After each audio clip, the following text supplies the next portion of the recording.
Nous sommes le 16 décembre 1790. L'effervescence règne au palais d'Érenbourg, dans le petit duché allemand de Saxe-Cobourg-Saalfeld. Dans l'immense demeure en pierre grise, on se prépare à un heureux événement. Le duc Ernest Frédéric va devenir grand-père pour la 8e fois. Son fils, François, fait les 100 pas dans la bibliothèque. Main derrière le dos, le regard dans le vide, il s'inquiète pour sa charmante épouse, Augusta. Les 7 enfants du couple se chamaillent depuis le matin. 5 filles et 2 garçons, pleins de vie et dont il est très fier. En ce jour, pas comme les autres, il en a confié la garde à sa mère, Sophie-Antoinette de Brunswick. Elle ne se plaint jamais de son âge, ni d'être fatiguée. S'occuper de ses petits-enfants est un pur bonheur. Elle les a entraînés dans l'immense hall du château, au pied du grand escalier.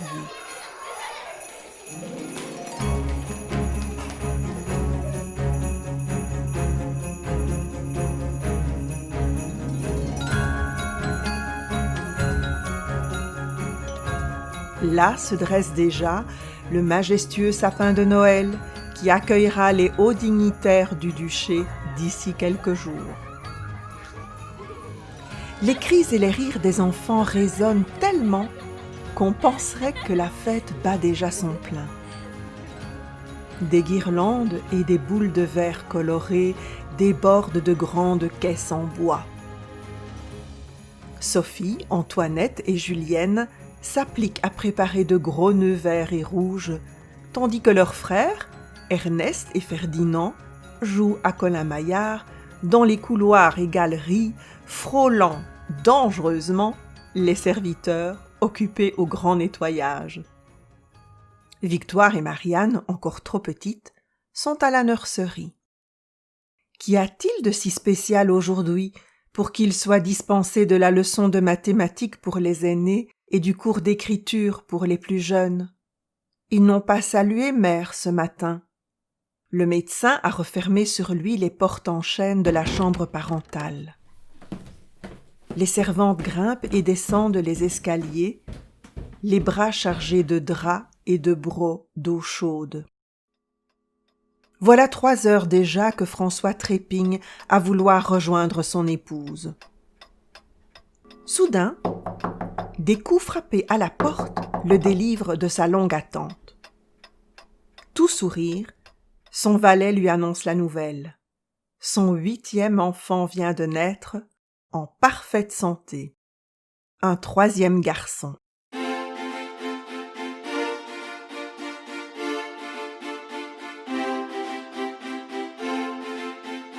Le prince bouscule les gardes, court dans la grande galerie, atteint le hall principal, manque de glisser sur les papiers de soie, se rattrape sur la petite tête brune d'Antoinette, sa 2e fille, et grimpe les marches de marbre 2 à 2 jusqu'à l'étage. Des chuchotements fébriles l'accueillent. Un attroupement bavard de lingères, dames de compagnie, cousines proches s'écarte. Avec fougue, il pousse les lourdes portes dorées.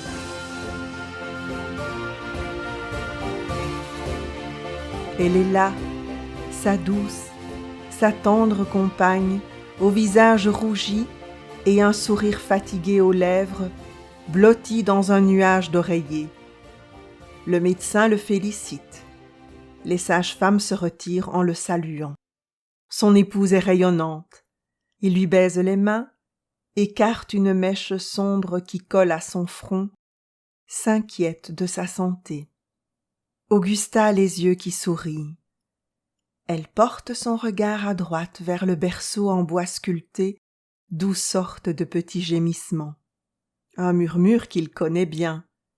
Et c'est un bonheur répété, mais toujours unique, qui le submerge.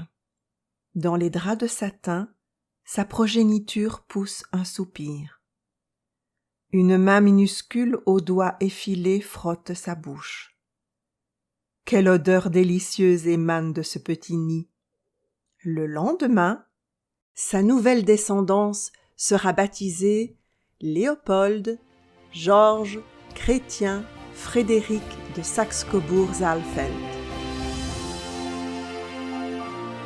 Nul à cet instant ne pouvait imaginer le destin de ce petit prince.